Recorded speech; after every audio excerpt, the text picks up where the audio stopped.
Very good evening to all of you guys. Now we are going to discuss topic of the 2nd October and important topics of the newspaper for relevant for English comprehension, essay writing, group discussion, group exercise and interview.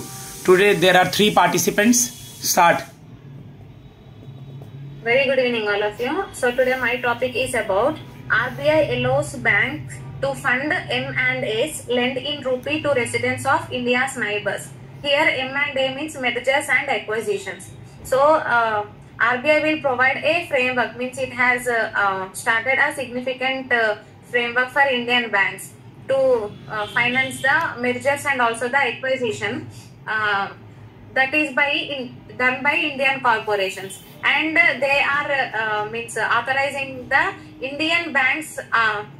Indian banks are newly permitted to extend the rupee denominated loans to residents of the neighboring countries of India like Sri Lanka, Bhutan, Nepal and all. For this is for cross-border trade. So there are some details about the funding for these Indian corporates, like RBI new framework for this domestic M&A means mergers and acquisitions lending is for it is a major policy shift.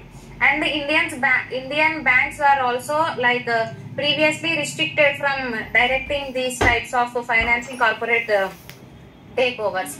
They are like rational for the change. So during the previous years, India's corporation have had mostly they have depended on the costlier sector like alternatives, private credit or offshores and all. So now it has changed, like ongoing to push the internationalize and the Indian rupee value. So RBI is announcing that Indian authorizing dealer banks can also lend in the rupees to the residents, and the banks in the Bhutan, Nepal and Sri Lanka, whatever the neighboring countries are there for India. Its main purpose is for the loans are intended for facilitating the cross-border trade issues, trade transactions and all. It has some benefits, like this move this significant move is designed mainly to reduce the transaction cost and mainly depending on the hard value, like we are depending on the hard currencies like US dollar for trade settlement and all. So to reduce that dependence, this has planned, and it also aims for making the Indian currency value, that is rupee liquidity, more accessible in neighboring economies, neighboring countries like Bhutan and all. And implementation details also, like RBI has announced that formal amendments in one act that is FEMA. Foreign Exchange Management Act regulations to enable its framework will be notified shortly. Means it has not notified up to the fullest now. It will be notified until shortly. So I am concluding, like India has to bring such initiative many as possible. Like we will reduce. We can make our own currency to accessible to other nations and other economies also. So that will be good thing for promoting our economy and promoting our authorizing dealer bank mainly, and promoting our purpose in regard with the cross-border trade transactions. If we can say, Pulluri, in one line, for the merger and acquisitions, the main thing is this: to reduce the dominance of dollar and to increase the usage of rupee. We can also say that, yes or no? Because yes, this topic is very very important from that newspaper. Okay, Neha, अपने language में बोलना बेटा, Hindi English जैसे तुमको अच्छा लगे, but अपने language में. Good evening. My topic is ADB cuts India financial year 2026 growth forecast to 6.5 on the US tariff impact. इसमें कहा गया है एशियन डेवलपमेंट बैंक ने भारत के फाइनेंशियल ईयर 2025 टू 2026 की वृद्धि दर घटाकर 6.5 कर दी है. पहले अनुमान में 6.7 था, जिससे अब कम किया गया है. इसका कारण है अमेरिका ने भारत के आयात पर 50% टैरिफ लगा दिया है. 2026 से 2027 तक अनुमान भी 6.8 से घटकर 6.5 कर दिया गया है। एडीबी ने एशिया के ग्रोथ का अनुमान भी घटाया है। डेवलपिंग एशिया की ग्रोथ 2025 में 4.9% से घटाकर 4.8 हुई है, जिसमें 2026 के लिए भी ग्रोथ अनुमान 4.7 से घटाकर 4.5 किया गया है। भारत पर सबसे ज़्यादा टैरिफ हाइक लगाया है एशिया के डेवलपिंग देशों ने। लेकिन इस नए टैरिफ का असर अब से महसूस होगा। करीब 60% भारतीय निर्यात इन टैरिफों से प्रभावित होगा। सर्विस एक्सपोर्ट मजबूत रहेंगी और ग्रोथ का मुख्य आधार बनेगा। इसका कारण है कॉर्पोरेट इन्वेस्टमेंट ग्लोबल अनसर्टेनिटी से प्रभावित है। टेक्सटाइल, ज्वेलरी, गारमेंट्स और केमिकल जैसे मुख्य निर्यात सेक्टर प्रभावित होंगे। दूसरी तरफ है इसे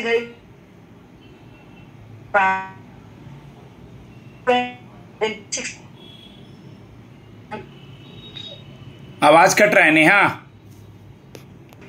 ओके नेहा कंक्लूड करो, थोड़ा नेटवर्क इशू आ रहा था। चलो।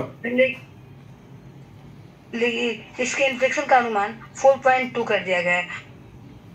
इसकी ग्रोथ मजबूत कर रहेगी, लेकिन टैरिफ की वजह से थोड़ी स्लो रहेगी। Thank you. ठीक है, नेटवर्क इशू था। ये एशियन डेवलपमेंट बैंक का जीडीपी ग्रोथ प्रिडिक्शन है। मैं मेंस के बच्चों को इसी बीच में एक चीज बताना चाहूंगा, जो भी प्रिडिक्शंस है for upcoming mains, either prediction by CSO, RBI, ADB, world bank, standard and poor, जो भी प्रिडिक्शंस है मैं एक जगह मेंशन कर दूंगा, वो इंपॉर्टेंट होगा एग्जाम के लिए। Okay Poonam, last. Good evening. My topic is the transformation of girls education. In this article, मतलब लड़कियों की जो शिक्षा में जो मतलब अभी ड्रास्टिक चेंज आया है उसके बारे में बात हुई है। बात हुई है कि मतलब जो अभी लड़कियों की मतलब सोच बदल रही है लोगों मतलब ऐसा है कि सिर्फ अभी ऑन पेपर नहीं हो गया है, बल्कि इसके वजह से जो अपने सोसाइटी पे और इससे और भी जो लोगों की सोच में जो चेंजेस है उसके बारे में बात हुई है।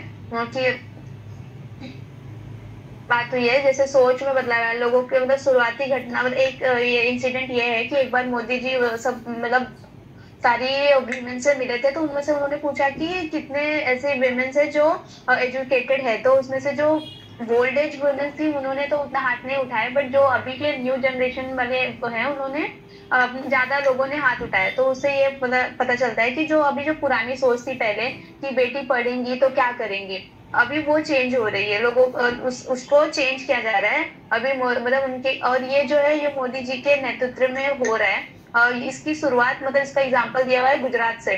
गुजरात एज अ मॉडल इसमें दिखाया गया है कि जब मोदी जी गुजरात के जब सीएम थे तो उन्होंने कैसे जो ये वीमेंस को लेके जो लेस एजुकेशन जो चल रहा था उसको कैसे एक चुनौती के रूप में लिया, और उन्होंने उसको मतलब चेंज करने के लिए बहुत सारे नियम वगैरह बनाए थे।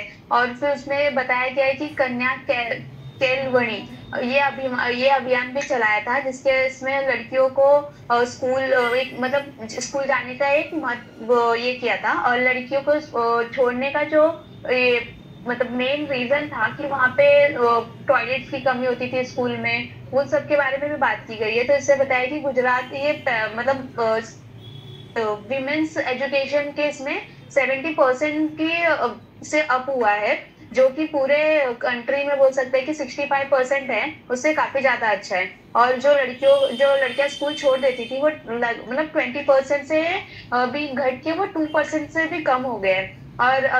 और भी चीजें जैसे कि बेटी बढ़ाओ बेटी बचाओ और बेटी पढ़ाओ जो BBBP है अभियान, वो भी 2015 में स्टार्ट हुआ था और जो कि पूरे देश में लागू भी हुआ था। और इसके मतलब दो मेन रीजन यही थे कि पहले तो जो ये फीमेल फेटिसाइड जो को रोकना, और दूसरा मतलब लड़कियों को एजुकेट करना, एजुकेशन में बढ़ावा देना। और ये सिर्फ एक मंत्रालय का नहीं था, जो कि पूरे कंट्री को लेके था। और अब इसकी वजह से अभी इसमें चेंजेस भी आए हैं, जैसे कि पहले 2015 से 2016 में पर 1000 बॉयज पे 918 गर्ल्स थी, लेकिन अभी 2019 और 2020 में वो 937 गर्ल्स हो गई हैं। और इसके वजह से हमारे इकोनॉमिक और सोशल लाइफ में भी अच्छा खासा इम्पैक्ट हुआ है। और इस लड़कियां मतलब इसके वजह से लड़कियों की लेट शादी हो रही है, जिससे फर्टिलिटी रेट भी कम हो रहा है। जैसे कि और उनको और भी हायर एजुकेशन के लिए लोग मतलब घर वाले भी मतलब से जल्दी शादी कराने के लिए नहीं करते हैं, उनको और पढ़ाने के लिए कर रहे हैं। जो कि पहले मतलब इसके वजह से पहले जो क्या बोलते हैं इन्फेक्ट मोर्टेलिटी रेट था इंडिया में 2010 में 10,000 जो बच्चे थे उसमें से 49 रहती थी, जो अभी घट गई है और 33 हो गई है। तो इसके वजह से मतलब सिर्फ लड़कियां हर इसमें अच्छा कर रही है। और उसके ये भी बोला है कि इसकी वजह से हमारा अच्छा ये मतलब अपने इकोनॉमिकली भी अच्छा इफेक्ट हो रहा है अपनी कंट्री पे। तो इसका मतलब कंक्लूजन यही है कि इस मतलब जो पॉजिटिव फीडबैक आ रहे हैं इनके एजुकेशन के गर्ल्स एजुकेशन की वजह से, और वो सिर्फ खुद नहीं पढ़ के बोलते हैं ना, अगर एक लड़की पढ़ रही है तो पूरे अपने परिवार को भी शिक्षित करती है, तो एक अच्छा इम्पैक्ट बढ़ रहा है इससे। Good, very good. Guys, these topics are very, very important. As we all know, my number is 7503235358 for upcoming prelims, mains and interview. Thanks.